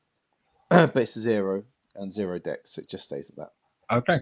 11. 11 is not bad, you know. No, 11's good. I've had some very good and some very average rolls. Yeah, some good rolls. Okay, so you make your way sort of through the scrub, keeping your head down a bit as you make your way around until you get to a point a little way along where you're some way around the cove, kind of almost level with the middle of the curve, if you know what I mean. And roughly there, you hear Zoe, not over the comm, but actually her voice, say, "How are you doing? All right?"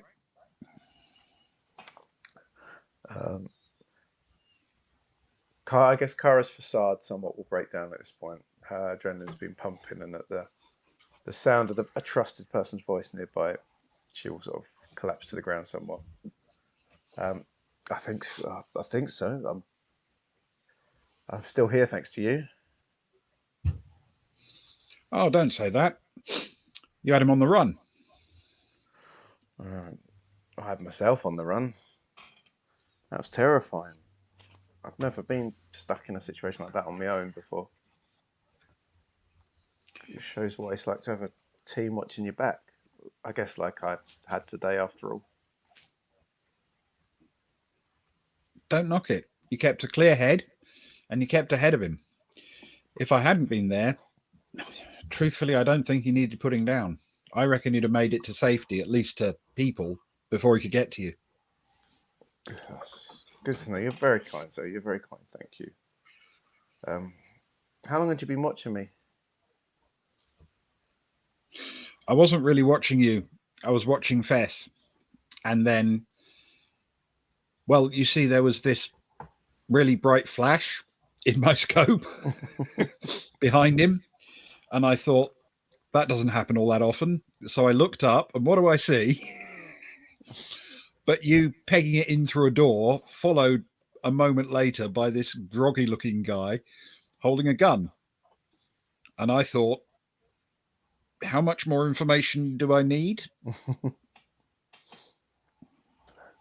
You got it right. I think you picked right. I don't know what this is. This is well sus. So this is well sus. You've seen the pictures go around. What's he doing? Building a little private army? What's he doing? This is serious. I don't know. It's not good. Violence is not good anyway, but this feels like something really, really risky. You'll take care of yourself when you go to Harrenhal, right? That's the plan. I'm sort of sure of. We're not really exactly sending an elite military force over there. It's well, Sammy can hold a gun. It's me. It's not great. I don't know. I wonder if we can get Agnar over there somehow. I'd feel a bit safe with someone that can do something.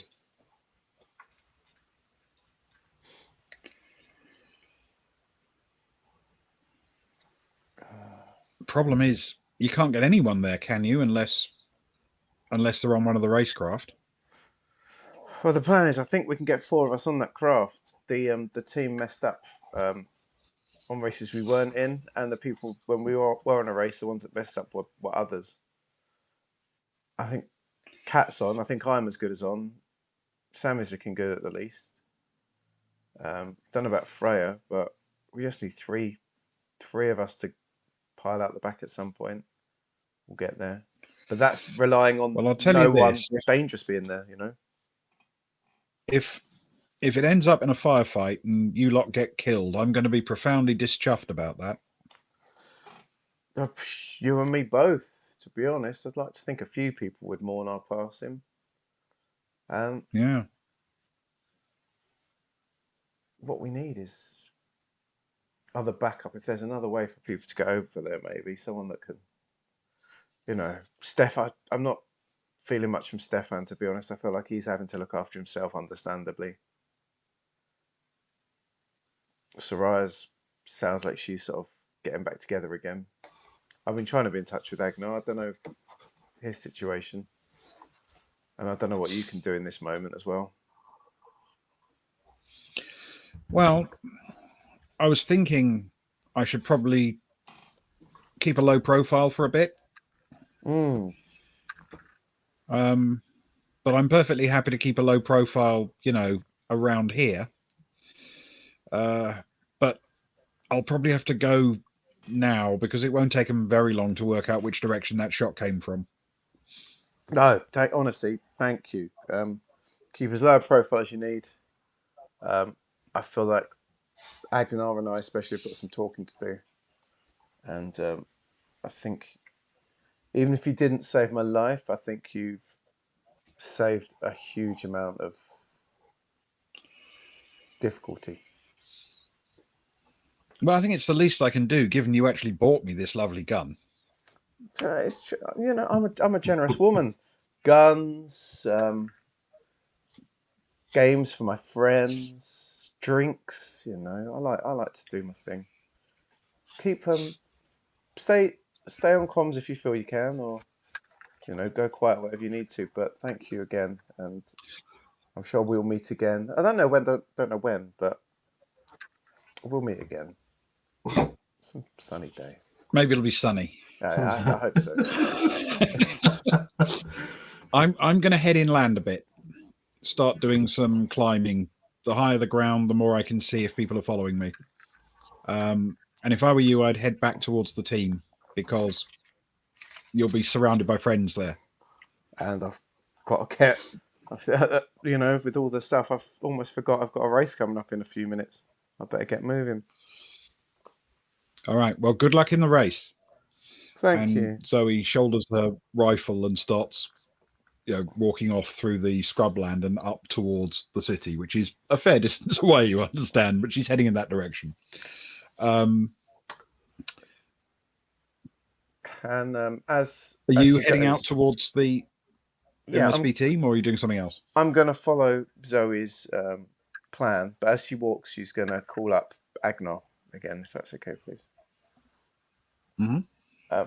Hey, Agnar, buddy pal, how's it going, babe? What the hell are you doing? I went hunting. I'm glad you're okay, right? I'm glad you're okay. I think I so. did, yeah, but you might think that image would have put me at ease, but actually it put me more on edge. Then I think you realise. I'm glad you're okay. On the bright side, Fess's private army is a little bit smaller now than it was 10 minutes ago. But if I hadn't been using my brain, I'd be dead by now. Honestly, they're shooting to kill. They're not messing around. We've got a legitimate enemy right now. Did they just? They must have recognised you, right? Did they just pick you out in the street? What happened? I think Fess spotted me. I think he knew that I was there.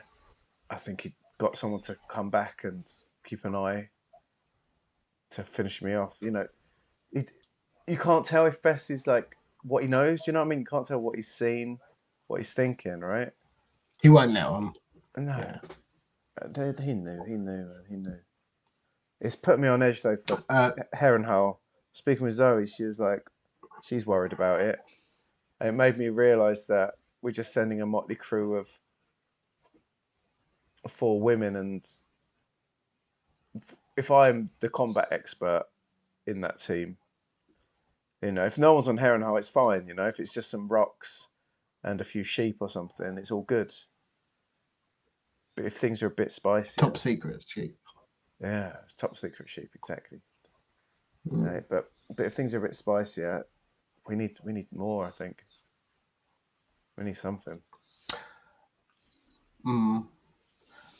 Ben, sorry, quick question. As Agnar's been following the boat.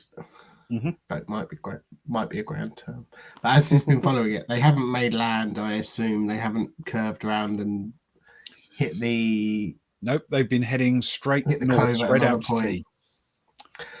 So Agnar will say there must be.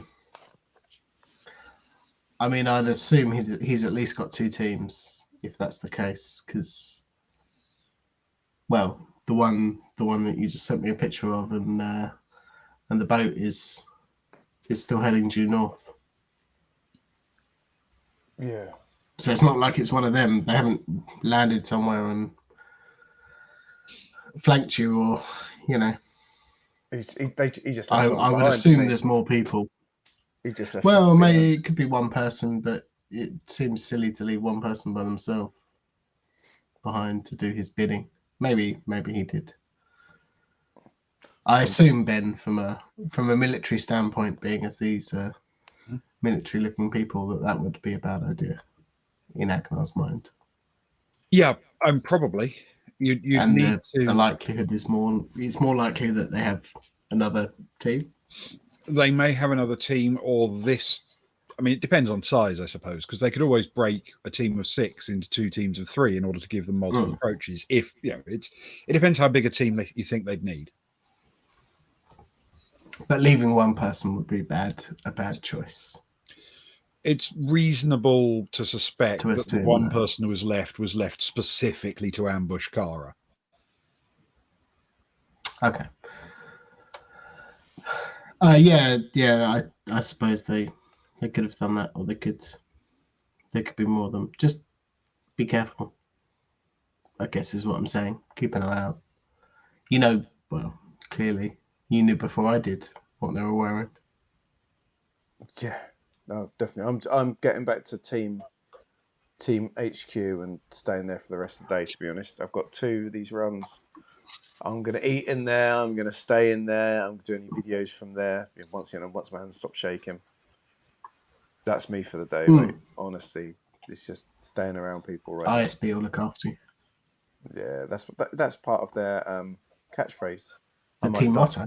Yeah, I might start pushing that more in any videos and stuff. It's a good one. I feel the youth will get totally behind that.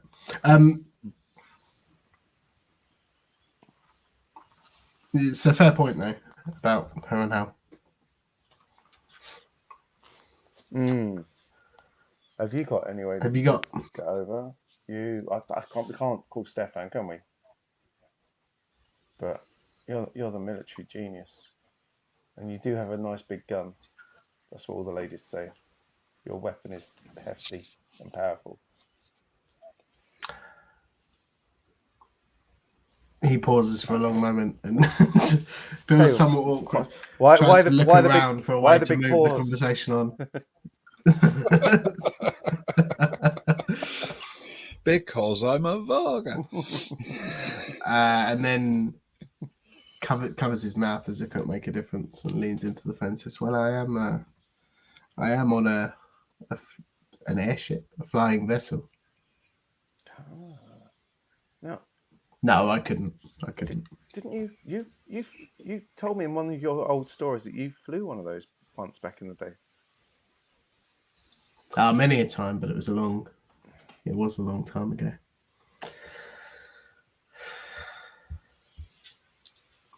It's difficult. There's a lot of innocent Tims, as I would say. I am here with Sharp.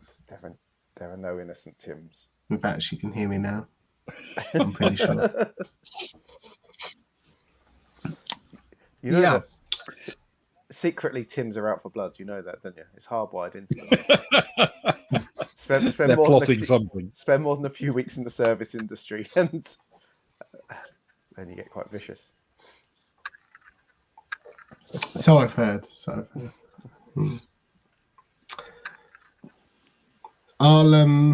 We've got time, right? When's the actual race? Tomorrow. Tomorrow morning it starts. Tomorrow morning. I'll have a think. I'll be on a new vessel by then. Mm. I assume, Ben, that the plan is to land No, and you'll- leave and then come back. I mean, you'll probably be on the same craft, but you're not going to be there Yes. overnight. Yeah. There'll be an on and off, Yeah. an off and on situation. Yeah. We're. I don't know. It's risky. It's risky. It is risky. It's a big ask. It is a big ask. I mean, it's not as risky as the stupid thing that Stefan did, but it's likely to end up in a similar situation. I feel, and that's not, it won't do the good Arnson name any favors. That is true. Old Auntie Anson will be quite upset, you'd imagine. Well, she'd be spinning in a grave She If- was. if she was dead. Yes, exactly. I like Auntie Anson. She was always lovely to me whenever I met her. She always had lovely things to say about you. Her stories were. She great. could never remember your name properly, obviously. That's Lara Casca, I think, is what she tended to call you. That's where my whole catchphrase came from. Because every time I entered the room, I'd say, "Hi, this is Coralaska." To be fair, I have to do that as well. She often needs reminding of who I am at her age. I tell you. Yes. Yeah. I'm gonna have to write this down now. It's now canon. Yeah. Canonical auntie.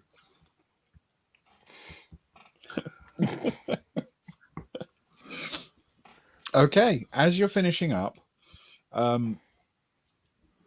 you're still watching the screens, and you and Sharp both sort of like tense up and lean forward at the same moment. While you've been talking, she's been just advancing the camera to watch this little boat bounce across the waves out into the middle of wide open ocean. And suddenly, as it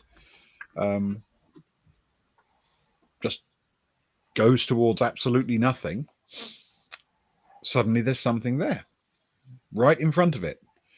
From underneath the water, a medium-sized craft emerges, breaking the surface with a big sort of shower of white water rolling off it. And you watch as the little inflatable boat, the Rib, slows right down and pulls up alongside what is something you've only ever heard of. You've never actually seen working in the real world like that, a submarine. And that's where we'll call it for tonight. Oh no! I'm looking forward to Agnar donning, say like the like Roger Moore would always wear, whenever he went on a submarine. Looking forward to that. Well, there's only one thing for it. If we're hunting a submarine, we need another submarine, right? Clearly. Can dirigibles fly underwater? Akbar is... I would argue that airships probably can. The buoyancy is a problem. Yeah. It would be, given that they float in air, water, they're not going to sink in. Probably not going to work. Curses. Oh my goodness, Ben! Oh, this is What have you done? A lot of excitement.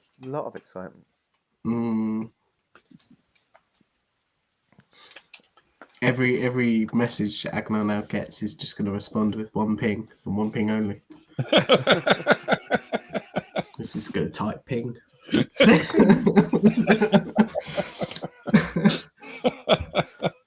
Oh, thank you, guys. Thank you. That was wonderful. Thanks, both. Some really nice tension and some very good moments and some classic Zoe badass. Sorry. Yeah, good old Zoe. I quite like her just popping up from time to time. It's quite fun. Well, you made a to save us. you made a good call, and then she made a very good roll. But you made a good call. Running back that way, you could have tried to split in all sorts of directions, or finish the guy off with your fists. You never know. Yeah, I couldn't. Cara alone, she's got skills, but it's risky, and she didn't have her best armor on either. So And it would be fisticuffs, right? I've been rolling with my weak. That would be her best. Like she can shoot with a pistol, but if it depends what he's got, and that's only 3d6 anyway, and it depended how beefy he was. All it takes is if it had taken her 3 turns, for example, I don't think she would have lasted in a straight up fight. So it'd have been very roll dependent, whereas running wasn't so roll dependent. More cowardly, but it's what she would have done, I think. So, well, it was because I'm her, so it's what she would have done. Yeah, of course it is. Whatever you say. Definitely. But yes, thank you, Ben. That was some very tense stuff, and thank you, Ewan, as well, for always being a phone call away. That was some classic Cara phone calls. Thanks. I love our phone calls. Well, somehow I backed both of my characters into very removed situations, so I do appreciate your checking in from time to time. I like to check in. It's nice, and you've got the eyes on the video as well. The eyes in the sky, quite literally. That's good. Yeah, everything will come back together. They're all split now, but there'll be some togetherness. Look forward to it. It's nice. It's very thrilling. Well, we've got next week, and then we've got a couple of Fridays off, of course, because different ones of us are away for different things. So, yeah. So we'll have the next one next week. And before we go this evening, we should mention that we are doing something tomorrow. Oh, something special tomorrow, Ben. Something special tomorrow. You say special. We do it all the time. What are we doing with? That's not entirely true. Yeah, but frequency isn't related to specialness. No, we don't do it all the time. Speciality? No, that's wrong. Saturday, yes. It's December 1937, just over half a year since the fateful voyage of the SS Cam that left numerous innocent and not so innocent people dead, and numerous pairs of Tony Guerrero's trousers ruined. We're playing the next part of the Tony and Rudy (brackets and Gaston) in Saint Moritz, our 1930s gentleman explorer, antique hunters. It's brackets Groundhog Day. It's gone very Groundhog Day. Yes. So it's Indiana Jones. My reaction to that. It's Groundhog Day. Yeah. God. So yes, we will be doing some Tony and Rudy and Gaston tomorrow evening at 11 o'clock. And there will be some John. And there'll be Ben's look of utter defeat if time resets again. It's the deflatation. The deflating of I get Ben. to watch my entire mental state unravel live on stream. Yes. But the good news is John Legitimine will be here. We will be here, and it's going to be a treat because they're always great. They are indeed. He is the good thing. John is the good thing. Definitely. So that's tomorrow. Thank you everybody for joining us. Yeah, that's tomorrow. So thank you so much to everyone for joining us, whether live or on VOD. Greatly appreciate it. Thank you, Infinite Monkey Tales, the raid. Thank you, Rock Frog, and we had Socks in tonight. Thank you so much, guys. Really appreciate it. We do. We had Laraj was in earlier. That was a nice rare. Yes, that's right. Laraj was in. Brings me a lot of joy. Laraj Beer just makes me realise the world is all good. Hence the glorious resplending in the graphics. 100% right, Of mate. course. 100% right. Which is still there, right? Yeah. Thank you, Rock Frog.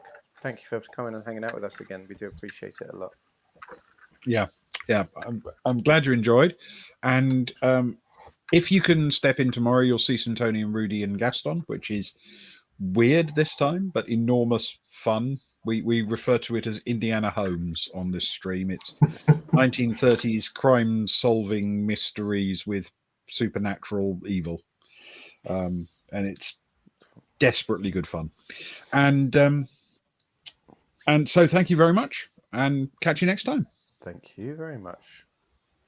Take care, everyone. Bye. Good night, everyone. Love you, boy. Good night.